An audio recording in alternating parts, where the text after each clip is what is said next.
Hello everyone, আমি ভাস্কর। আজকে কথা বলবো মিঠুন চক্রবর্তী দ্য বেঙ্গল ফাইলসের। এমন একটা জিনিস দেখলাম না, এমন ধামাকাদার জিনিস দেখলাম, মনের ভিতরে একটু অভিমান হয়েছিল। সত্যি কথা বলতে মনের ভিতরে একটু অভিমান হয়েছিল। তো ভাবলাম যে সব অভিমান ভুলে আবারও আপনাদের সঙ্গে আগে যেরকম শেয়ারগুলো করতাম, ইনফরমেশানগুলো সেইগুলোই শেয়ার করি। কারণ এমজিকে নিয়ে বাংলা মুভি রিভিউ কমিউনিটিতে খুব কমই কিন্তু কাজ করে। এটা আপনারা যারা রিভিউ দেখেন আপনারা জানেন, ঠিক আছে?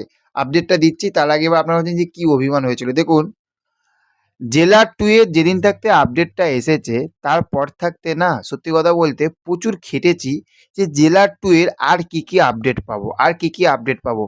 কোনো সাইট, কোনো প্ল্যাটফর্ম, কোনো সোশ্যাল মিডিয়া, অনেক কিছু ঘেটে সেই অ্যারেঞ্জগুলো হয়তো তার মধ্যে কিছুটা ঠিকও থাকতে পারে, কিছুটা ভুলও থাকতে পারে। আমি বলিনি যে একবার এটা 100% আমি একদম পুরো কনফার্ম বলছি। এবার যখন আপডেটগুলো পাচ্ছি তখন আপনাদের সঙ্গে কেন আমি শেয়ার করি, কেন শেয়ারটা কেন করি, যাতে ওই ছবিটার হাইপটা বাড়ে, এই ছবিটার হাইপটা বাড়ে, তাই না? এবং মানুষ যাতে এই ছবিটা জানতে পারে যে হ্যাঁ এই ছবিটা আসছে। কারণ মিঠুন চক্রবর্তী সেই আলাদাই একটা জিনিস, আলাদাই একটা জিনিস কিন্তু মিঠুন মানে মহাগুরু, কি বলবো। আর সেখান থেকে যখন আপডেটগুলো যখন আপনাদের সঙ্গে শেয়ার করি, তার মধ্যে কিছু মানুষ আছেন উল্টো পাল্টা কমেন্টে। দেখুন, আমিও কিন্তু রক্তে মাংসে গড়া একটা মানুষ। সবসময় যে সব কিছু মানে অ্যাভয়েড করবো, আর ঠিক আছে বলছে বলুক, কান লাগাবো না, কিছু করবো না। সত্যি কথা বলতে সেই সময়ও থাকে না যে প্রত্যেকটা কমেন্ট পড়বো, প্রত্যেকটা করে ফাট করে যদি কোনো কমেন্ট চোখের সামনে চলে আসে তো সেগুলো খারাপ লাগে, ঠিক আছে? কিছু মানুষ বলছে যে উল্টো পাল্টা আপডেট দিচ্ছি, কিছু মানুষ বলছে মিঠুনদাকে নিয়ে পয়সা কামাচ্ছি। আচ্ছা, আমি বুঝে পারছি না আমি ইউটিউব করছি কী জন্য?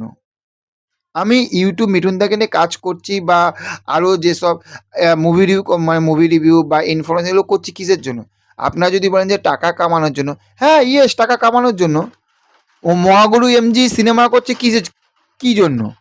টাকা ইনকাম করার জন্য তো। যারা বলছেন আপনারা নিশ্চয়ই কোনো না কোনো প্রফেশনে জব করছেন, তো কিসের জন্য? টাকা কামানোর জন্যই তো। আপনারা তো চান যে হ্যাঁ এই কাজটা আরেকটু ভালো হোক, আরেকটু ভালো হোক, কিছু এক্সট্রা করি। তাহলে আমরা করলেই দোষ? হ্যাঁ?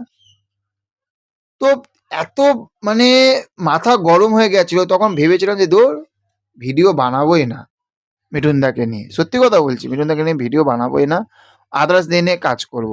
আরে ইউটিউবে এমন একটি ছেলে, যে ছেলেটির আপনারা পুরনো ভিডিওগুলো জাস্ট দেখুন, সেই ভিউজগুলোকে কমিয়ে নিজে কমিয়েছি, নিজের ইনকাম কমিয়েছি শুধুমাত্র মিঠুনদাকে ভালোবাসি, ভালোভাবে কাজ করবো, মিঠুনদার আপডেটগুলো নিয়ে আসবো বলে। সেই তাদের ভিডিওগুলো, দেবের ভিডিও, সাকিব খানের ভিডিও, সেই ইনফরমেশনগুলো নিজে থাকতে কমিয়ে দিয়েছি। তাহলে ভেবে দেখুন। আর এত কিছু করার পরে কোনো মানুষ যখন এরকম কথা বলে না, সত্যি কথা বলতে খুব খারাপ লাগে, বিশ্বাস করুন। মানে ভেবেছিলাম যে তো করবোই না, কোনো ভিডিও বানাবোই না।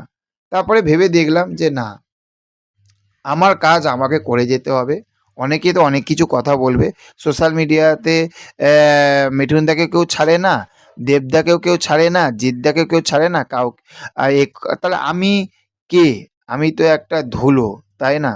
তো আমার এত অভিমান করে লাভ নেই। আমার কাজ আমাকে করে যেতে হবে। তো যাই হোক, ভিডিওটা হয়তো একটু বড় হয়ে গেল। যে আপডেটটা দেবো সেটা হচ্ছে যে বিবেক অগ্নিহোত্রী বেশ কিছু ছবি শেয়ার করেছে এই কয়েকদিনে, যেখানে দেখলাম যে ধামাকা লেভেলের বাইরে যেখানে মুক্তিগুলো পেয়েছে, মানে বেঙ্গল ফাইলস, সেগুলো কাঁপাচ্ছে। এবং আরেকটা ছোট্ট একটা রিঅ্যাকশন ভিডিও নিয়ে আসবো। আপনারা হয়তো দেখেছেন, হয়তো যদি না দেখে থাকেন, একজন ভদ্র মহিলা বাংলাতেই বলছে, চোখ দিয়ে জল বার করে দিয়েছে মানে দ্য বেঙ্গল ফাইলস দেখে। এই রকমই বেশ ভালো লাগে রিঅ্যাকশন ভিডিওগুলো, তাই না?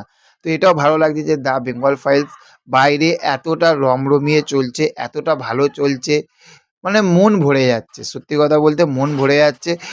মানে তোমার ভালোবাসার নায়ক বা হিরোর ছবি যখন ধামাকা লেভেলে চলে না, তাদের ভক্তর মনে যে কি আনন্দ হয় সেটা একমাত্র তারাই জানে। সেই রকমই আমার মনে বিশাল আনন্দ। 5 তারিখে দেখা যাক কি হয়।